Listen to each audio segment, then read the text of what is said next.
means that Micheal Verney, good morning to you, is no more appropriate man to have in the house to get involved in that debate. How's the life? Good, Adrian. Yeah. Happy to be talk hurling on a Wednesday morning. Glad. Any morning, I would imagine. Colm Bowie, good morning to you. Adrian and Mick, what's the story? We'll just give you a sweep what's happening across the front pages to begin with, because they're all dominated. It's very unusual, and it speaks to the impact that the man had on Irish society. It's very unusual that, in a sporting sense at least, outside of a major tournament event for Ireland, that there would be one story across all the papers this morning, but that's the way it is. The Irish Independent we'll kick off with here. The voice of GAA, Míchéal Ó Muircheartaigh, great picture of him there at Croke Park. That's the front page of the Irish Independent. The front page of the sports section of the Irish Examiner, national treasure Míchéal Ó Muircheartaigh from any the voice of the GAA passes away. A lovely photograph there, looking fairly windswept at what I assume is around the coast of his home area. Playful with words, elegant with imagery, he made the unseen almost tangible, a tribute by Philip Nolan inside there on the Irish Daily Mail. The Irish Mirror nicely captures him as the voice of our summers, which I think a lot of people will it'll resonate with. Again, looks like a windswept carried on there. We'll never see his mic again, it says on the Daily Star. Not afraid to get a bit of a pun in there. GAA icon and voice of a generation dies aged 93. Some great photographs there, including with his wife. Sláinte Cara Culasov, says the front page of the Irish Sun this morning, in a very regal looking front page. They go black and white for it here. Legend of the microphone, Mícheal leaves us age 93. A nice quote from him there, one of the many. The stopwatch has stopped, it's up to God and the referee now, he says there. I will say the front page of the full Irish Examiner is all in on Mícheal as well. Great photograph from the commentary position there at what looks like Semple. Semple Stadium. That's the front page of the Irish Examiner, the main section.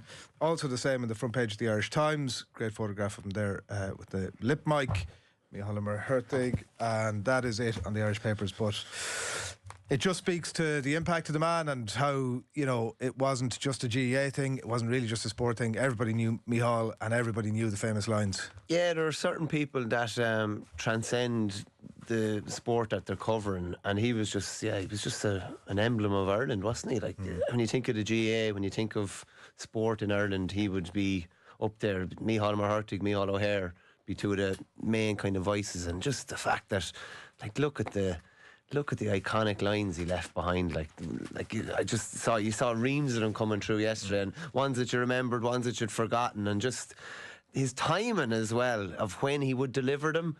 And just listen back to some of his best comments and best coverage yesterday, and it was just like you felt like you were there. I remember being in the car several times listening to him, and it's just, this is as good as nearly being there, and that's very rare that a commentator can actually do that for you and paint that picture for you. It was magnificent stuff, yeah. And you'd have been in and around, would your times have overlapped in the press box? Not really, no. He was actually at the 2019, maybe the drawn game or the replay, Kerry in Dublin, I can't remember which, but I was at the back of the media area, not one of the lads at the front with a screen and all in front of me, because I'm still a junior in that respect, and he was there at the back, and like, he obviously wasn't covering the game, but that was his status as well. Like, as long as he wanted to attend an All-Ireland final, there was always going to be a place for him in the press box, of course, yeah. It was funny, actually, I was just saying to you off air, I'd say it was about maybe 13, 14 years ago. No, do you know what? It was the 2014 Munster meeting of Clare and Cork. I met him down in Thurles, wasn't a journalist at the time, and I was wearing my New Zealand rugby training top, and I wouldn't wear it much, and just so happened to wear it yesterday. And I got the news coming through then, and I was just like, Jesus, yeah, I was actually wearing this today, the day I met the great man, which was mad. In the Stars about it. Yeah, I like it's just the array of quotes that he has. It wasn't just like the beautiful voice. And like he genuinely propelled what you were watching on screen, you know. Like, oftentimes you can watch a game in silence and you'd be no worse off, but it was total opposite when it came to Mícheal Ó Muircheartaigh, and just some of the lines, and they happen to be a lot to do with Cork as well, like, over the years. But like, my favourite is Teddy McCarthy to Mick McCarthy, no relation. Mick McCarthy back to Teddy McCarthy, still no relation. Is just unbelievable in the way he delivers it. Anthony Lynch, the Cork cornerback, will be the last person to let you down. His people are undertakers. Amazing. Brilliant, and it was just the ease. There was nothing forced about it. No, It was that's very, it. Like, very easy to him. And also, like, it's amazing. Me was reading the obituary yesterday, and the fact that he didn't go full-time commentary till he was 55 years old is amazing. And you forget about that. He was a teacher. Yeah. And it wasn't until Míchéal O'Hare retired 1985 that he took up that position. Because there was, like, even listen to Joe was talking to Vincent Hogan on the show last night, and there's a great shot of John Duggan and the great man, and John is we're putting that up so we can slip John into the studio. Seamlessly, obviously let John speak for himself here, but I believe that's the 2013 All-Ireland football final where John is beside the great man. Morning, everybody. Yeah, it was unusual that I found myself sitting beside Míchéal Ó Muircheartaigh, and I was so overawed by the presence of greatness that I couldn't even open my mouth. That's so I'd never really got to say to Míchéal like how much he was part of my childhood and so many people's lives, that this was an absolute icon of Irish culture. Hurling and football are woven into what we are as a people, and Míchéal was a storyteller for that. When I was 8 years of age, I listened to his first commentary in 1987. He did the Tipperary Cork Munster hurling final replay in Killarney. Tipperary hadn't won a Munster in 16 years, and we'd be going as a boy, what is this?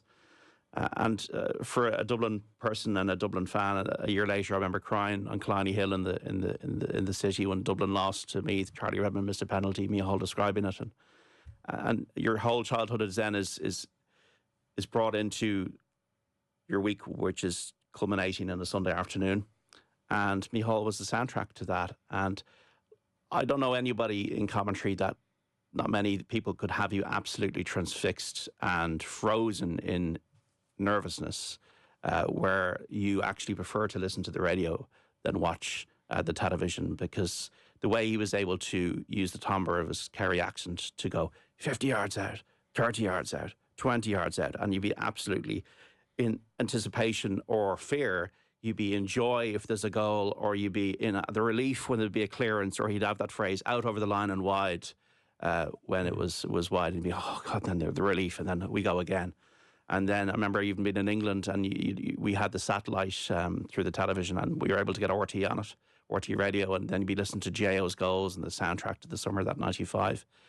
And the way he was able to get calls right, like in the 95, my dad was from Clare, and we came back up for the final, and Clare hadn't won in 81 years, and obviously we're at the game, but then to listen back to the commentary, like Eamon Taff, not many people would have known who he was. He came off the bench.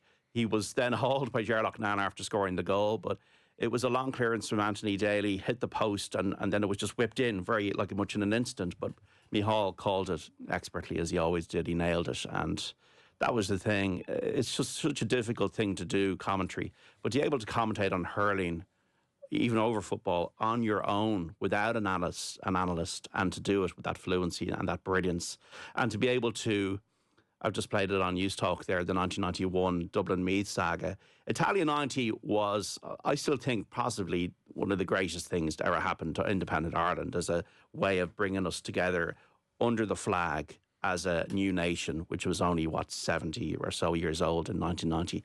So the GA needed something. And what they got was, a year later, was the Dublin Meath saga. And that's why I do like replays, because you had 4 games that just took over our attention for the summer that year. The drawn game and then 3 replays. And Dublin were out of sight in that third game, the third replay. They missed a penalty. They were miles clear. It was actually a Saturday afternoon game. It was on the 6th of July. And Meath were 3 points down coming into the last couple of minutes. And then Míchéal describes the whole way that goal unfolded for Kevin Foley to score. And then he describes him as the vet from Limerick. Just to throw that in there in the middle of possibly the greatest commentary I've ever heard. And then within about 20, 30 seconds, it's back down again. It's just this, he's 50 yards out, he's 30 yards out to David Becky, over the bar, and Meath are leading. Incredible, the greatest thing I've ever seen in any sport. And to listen back to that, you're going, how could this man do this? Obviously so unique, and must have been due to the fact that he was a storyteller, a teacher. And loved his greyhound racing as well. My dad used to own greyhounds in Shelburne Park, so on an eve of a September All-Ireland Sunday, my dad was always lucky enough to talk to Míchéal. Míchéal was always very, very generous with his time. And it seems to be that's the general feeling of all the tributes that are paid today. He was very generous with his time, that he'd speak to everybody, and everybody would want to have a word with him, and being able to train the Kerry footballers as well. So there's so many things to his life that we were celebrating here as he sadly passes at the age of 93. just on that, Adrian, you were saying about how effortlessly he get a line in. It was because he knew everybody. And he knew intimate details about people who... Chatting to Ger Brennan yesterday, the Loud manager, and Ger said Mícheal came over to him on the pitch in Parnell after he played Kerry in a league game. He said, "Oh, I knew your uncle. One of his uncles was a runner. Another one of his, I think it was his granduncle, was, I think he had a cap for the Irish soccer team." And he knew that, and he knew Ger through them. That was why he could get in the vet from Limerick or whatever. He'd get in all those details that no one else would get, and it was never forced because it was effortless.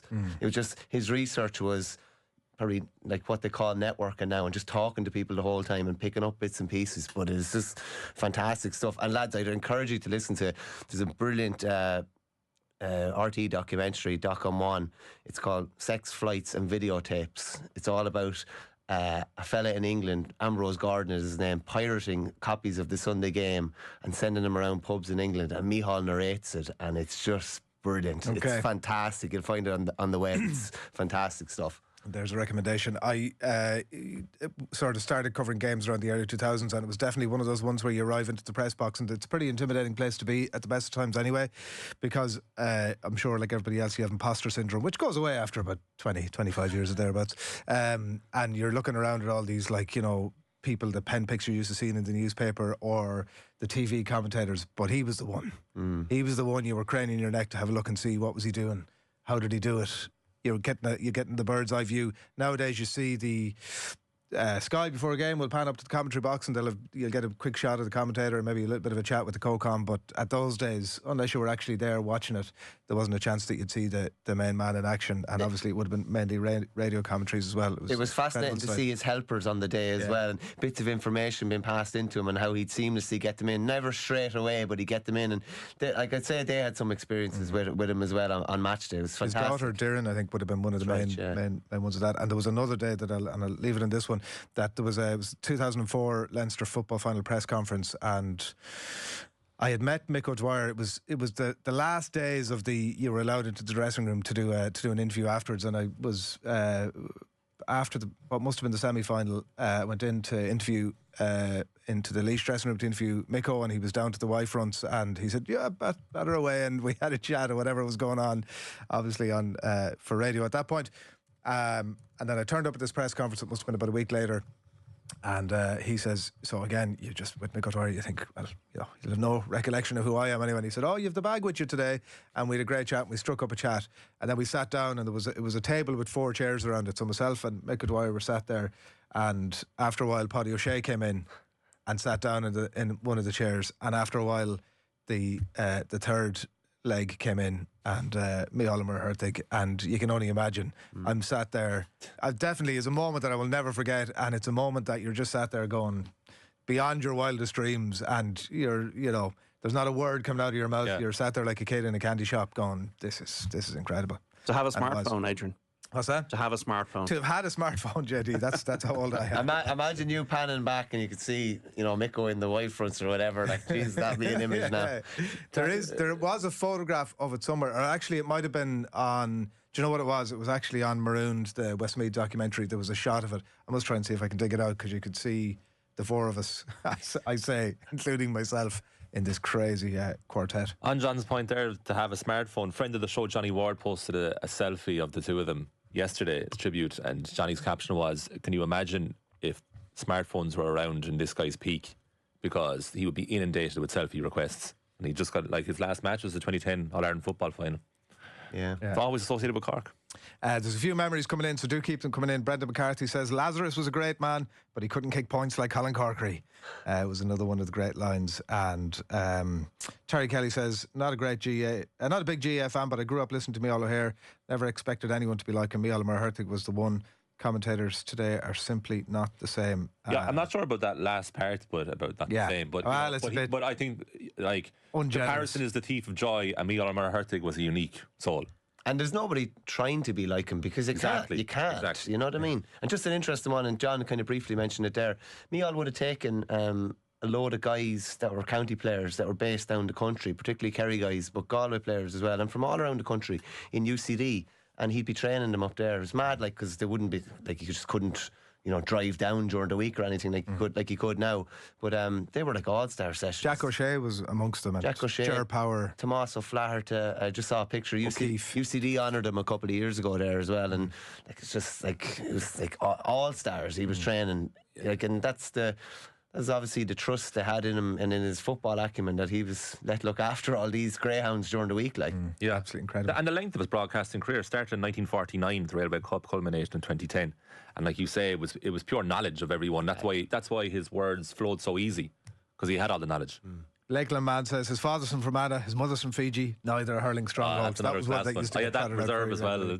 All Sean do keep the tributes, thoughts, memories of famous quotes coming in. We'll bring those to you over the course of the morning. And Mick mentioned Greyhounds there. We will be talking to Pat Fox and Joe Rabbit to continue the memories a little bit later in the show as well. England, they're top of the group. They've stumbled upon the most perfect 11. Yeah. Football's coming home. I mean, listen, I'm saying that slightly facetiously, but, and I know, people were throwing paper cups at them after the game last night. It was a pretty dull game. They were cooking by the end of it, I will say. They started to create a few chances. Better for sure. Palmer probably should have taken that one towards the end. Brilliant move. Was it Gordon, Trent, Kane? Gordon's coast to coast. Bit past, yeah. And then Palmer maybe, could have done a bit better. But if that's a sign of things to come, England are going to be grand. Yeah, it would be, but if you backed the manager and coaching staff to act on the fact that they were better at the end, and I don't think they will. I think he'll revert to type. I think the only change that Southgate will make is Cobby Mainoo to start ahead of Conor Gallagher, with Alexander Arnold remaining out of the team, and probably most importantly for this, the attacking midfield three will stay the same where they are: Foden, Bellingham and Saka, which is just not the way to go. Saka could be, I think, of that trio, the one to make way. Saka is underwhelming at the moment on the right-hand side. He looks wrecked. Bellingham looks completely ineffective ever since basically his header against Serbia. I mean, Bellingham was superb in the first half, or certainly the first 20 minutes of the competition, and as just like the rest of the team kind of ebbed away in terms of his energy levels. You don't think he changes the back four to be more like what finished with? I would. I think centre Trent? half is fine. I think Mark Gahey has been the least of their problems, and everyone was worried about that. He's been grand. Stones has been all right. You were mentioning there, like he's a few loose touches last night. I don't know if he's been tested enough. Like they've been solid defensively. I think the problem is like Kieran Trippier, wouldn't have him in the team necessarily. He's great in set pieces. I know he had a wicked cross there at the end of the first half, but other than that, he's totally overburdened with responsibility on the left. Play Alexander Arnold where he wants to play, and where he's best at playing, more importantly, on the right side of the fence. Put Walker over to the left, and then go with that, go with that, and then ideally, but he's not going to do it. Ideally, you almost need to take Foden and Saka out of the team, which is mad because Foden was actually one of the better players last night. But you have to have that width, and like Gordon was very good on the left when he came on.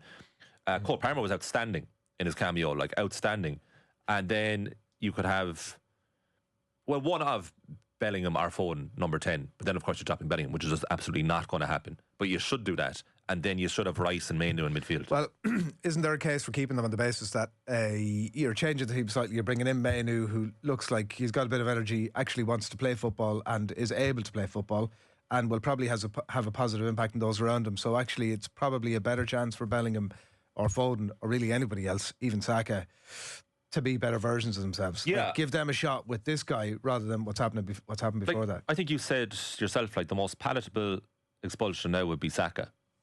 Yeah. I think you have a big political issue even contemplating dropping Bellingham, which he's just not going to do. I don't think he's going to do, because he's one of those generational talents that you just say, but we'll at the keep same going time, because he has to come right. Listen, Bellingham's reputation has skyrocketed to the point where it's difficult to analyse him as a player. Like he's getting into the Haaland territory of like, what do you say about this guy? And at the same time, if you just take a step back and get away from the hoopla of the Bellingham brand, you're like, geez, what does this guy do on a given day in a match at the moment? Yeah. Not with his Real Madrid season. And Foden played well in the first half. Like they did score a brilliant disallowed goal. There was one touch passing which split open the defence. Like that was Trippier to Rice to Foden to Saka, was excellent. Obviously, Foden's a superb player, but he's not fitting into this system. And what England just have this constant conundrum of trying to fit talented players into their side. They never can be able to seem to do it. Well, at least they're going to sort it out in the middle of a major tournament. It makes total sense to me. I think he's too afraid to change it that much because their next game is do or die. From now on, it's do or die. You know what you're saying about fitting into a system. Should they be fitting into a system, or should there be a system around the players they have? If you get me, like if they have outstanding players, should you be trying to fit into a system, or should you be more trying to utilise what you actually have? I think the system is the most important thing. I think utilise what you have, like play the players to their strength. Like they should be playing as many players in position as possible. Left back is a problem, that's fine, but even put Saka left back. So play Anthony Gordon left wing, regardless. Play Gordon left wing, regardless if he's not. He ain't, you know. There are bigger names than Anthony Gordon, but he suits that side of the pitch. They have a huge problem on the left side. This is classic 2006 Sven-Göran Eriksson stuff. Like they don't have a left side, and Cole Palmer has to play. So you're dropping a huge name. He does now, but it would be very un-Southgate-like to make all these changes. That's what I mean. We're all saying that now sitting here, but like Southgate, ultimately you have to judge on what Southgate's going to do, and he ain't going to do any of that. England have been very lucky with the draw. They got Germany, France, Spain and Portugal on the other side of the bracket now. But they might have Netherlands. Is that right? That's right. That's potentially 66% chance of the Netherlands. And then Italy, Switzerland on that side, and then Austria and possibly Belgium on the other side as well of that bracket. So England have been lucky. Often you've had in tournaments Italy in 1982 and France even in 2018, 2022 at pretty ordinary group campaigns, and then they caught fire. But I just can't see England catching fire in this European Championship. There's too many issues. They had 17 games between Qatar and the start of this Euros to sort themselves out, and it feels like they're on the fly trying to work it all out, which is just mad, really. And admitting to try, like that's the thing that gets me a little bit, because I think, you know, they're very much engaging in the narrative that what did he say last night? It's an unusual environment that they're operating in. That feels like, don't be talking about that. Like, you know, at least internally, say to your group, listen, we've been growing into this. Yes, everything hasn't been amazing, but we're growing into it. We were really cooking last night. We're going to continue that into the knockout rounds. Don't be engaging in this other stuff. That feels like the one strength that you would have said about Southgate, or the one big defence of him up to this, was regardless if England weren't at times playing the most brilliant football or, you know, winning tournaments, clearly, you would say, well, listen, he's there, was brought in post the pint of wine stuff, and culture was his thing. Yeah. He was going to turn this group around, make it a great environment, have everybody in the same sheet, and it's fallen asunder for him. He did that, but it has a shelf life.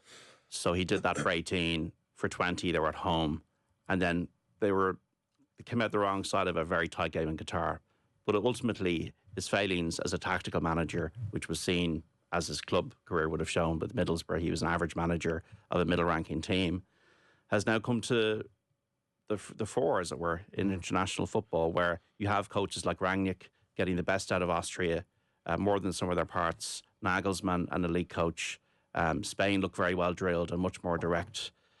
Portugal, Roberto Martinez, even though he has his detractors, seems to be getting a tune out of them. And once again, they seem to have a structure. With England, there's nothing on the left, as Colm was saying, and the midfield, you know, the engine room is not right. And Harry Kane, to me, is ineffectual. Harry Kane doesn't look, I don't know what the issue is with him. Does he look fit? I'm not so sure. It reminds me of when he played in the Champions League final in 2019 for Spurs against Liverpool. Wasn't right and was ineffectual. And Bellingham just looked goose last night. So how can you just without bringing new faces and changing things and disappointing players that are undroppable in inverted commas, I can't really see it improving. JM asks a great question here. Where would Rangnick be in the United sweepstakes if he hadn't managed them already? That's a great question. But are we saying he'd be about sixth choice, but definitely in contention? Are we saying so I think a possible, like we're saying, Southgate isn't going to sort of make massive changes there, but he'd most likely have to bring Maino in now. I think so. That's that's the obvious. He could change the back four in that environment. Are we saying all these other things go away? I think like Luke Shaw could potentially come back. Yeah, because back training. Yeah, so I think Luke Shaw and Mainoo's the obvious. I mean, he got on the Man United team. Doesn't matter what age he is. And then in the forward positions, we're now in a situation where Kane and Bellingham are not droppable, and that really shows almost player power, but also the rod you set for yourself by building everything around them. So I actually thought Foden was probably England's best player last night. So I don't know. Look, the Dutch for me are weak enough. Yeah. I watched the Austria game. They're very porous defensively. And I don't think they have enough players coming into the team to make a difference. Look, let's be honest about international football. I would say that Spain side from 2008 to 2012, there's a lot of poor sides. Like, it's very hard to have a cohesively brilliant international side. So, like, France have been exceptionally poor so far in the group stages, and there'd be very few people that would back against the idea of France winning this competition. England's route to the final is clear for them, really. No matter who they get, if you look at their side of the draw, they're probably going to get to this final. Like, England could win the Euros. They could win their first competition since 1966 in spite of themselves, completely. And like you said, Adrian, like, I think Southgate has a great legacy from what you touched on. The cultural aspect, he's completely changed around the perception of that England side, even the dealings with the media. If you notice, like, he's put 8 years of work into the dealings with the media, and he's reaping the rewards because they're not being overly harsh on them. Now, Henry Winter touched on that yesterday with us live. He was like, all the criticism now is about the football. You know, we're a long way removed from bad in 2006. Like, just talking about the fact that he can't really get the most out of his players here. But I think he's extremely limited as a coach, Southgate. And I think the problem with it now is that he was able to overcompensate his limitations as a coach for his cultural setting and his mindset and generally getting the players on his side. But I think he's losing that side of it too. Like, the Calvin Phillips comment was madness. The fact that he's saying we're experimenting in midfield is crazy. Started to come out of his mouth, and he went, "Oh, I'd say he was like, I don't know, I have to keep him going now." Shouldn't have but gone there. Southgate's not saying anything about Calvin Phillips in the 2018 World Cup or the Euros, as in a player substitute in that mould. No chance. He's talking about everybody as a collective, and he's losing his energy levels completely. How did United let Rangnick go? Well, I think Rangnick is becoming more and more of a hero with each passing month, with the way he diagnosed United as needing open heart surgery And, like, at the time, and people kind of laughed at him. They didn't. Everybody did, went. yeah, they laughed at him absolutely in did the at sense the that time. they went, "Yeah, we knew that already. You didn't need to be sat in the manager's box." They were like, I can't believe the manager of Manchester United, the current manager, even if he's interim, is saying that. That's what people were saying at the time, and they But were nobody poor. was surprised by the requirement They were for saying open heart he's surgery. right, but he shouldn't be saying that as United manager. And then he left. He and shouldn't then have been United manager. straight away, they were like, yeah, he was totally correct, completely right to say that. But it wasn't. He hadn't, like, split the atom. Everybody knew it. Yeah, but no manager had said it. I know. Yeah. But he shouldn't have been the manager.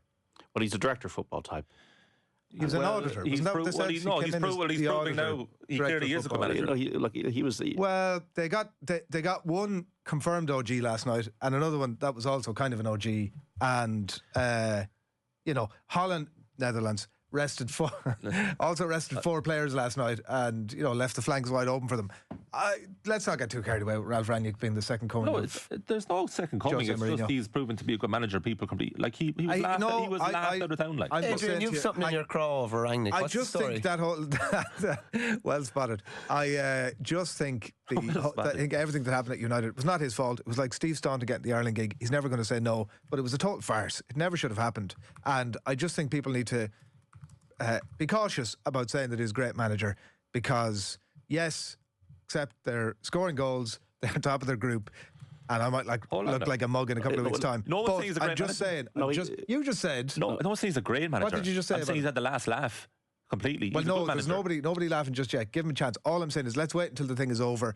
They were very fortunate last night against an understrength Dutch team. They and weren't, got- they weren't, I wouldn't agree that they're very fortunate. the reason I'm saying they're fortunate is they effectively scored 2 OGs, and that is not a first pick Netherlands 11. But Adrian, if they go out in the next round, they'll have said the job is done in some way. He proved the point. like Baumgartner didn't play. Their best player is injured, Alaba.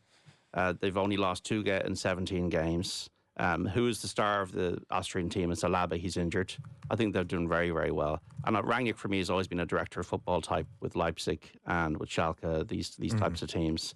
He was in the wrong role at Manchester United. The wrong role. Yeah. He's an upstairs guy. And as back to the Southgate point, if you're half good as a football manager, you can do well in international football if you get the right team spirit, the right unit going. We saw Greece win the Euros. We've seen other teams reach semi-finals of tournaments. Croatia reached final of a World Cup by having a good unit and a couple of class players. The Netherlands, I would agree, are ordinary, but I think you're seeing organised teams that are better than the sum of their parts and go further in the tournament than a team like England, which is all over the shop in terms of its unity and its joined up thinking. Adrian, did Rangnick pee in your cornflakes or something? Shane on YouTube says that I'm digging a hole, and then Dan says when you're explaining you're losing. So grand, I'll take your advice and I'll move on from it. Let's chat about this again in a couple of weeks. Yeah.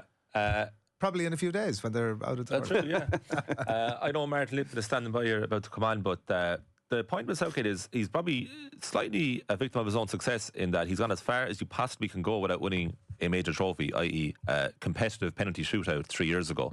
So is it either completely win the trophy or bust for Southgate? Oh, absolutely. It's over now. I think he probably quit. I think they quit even if they do. I would agree. That'll be our first question for Martin Lipton now in a minute.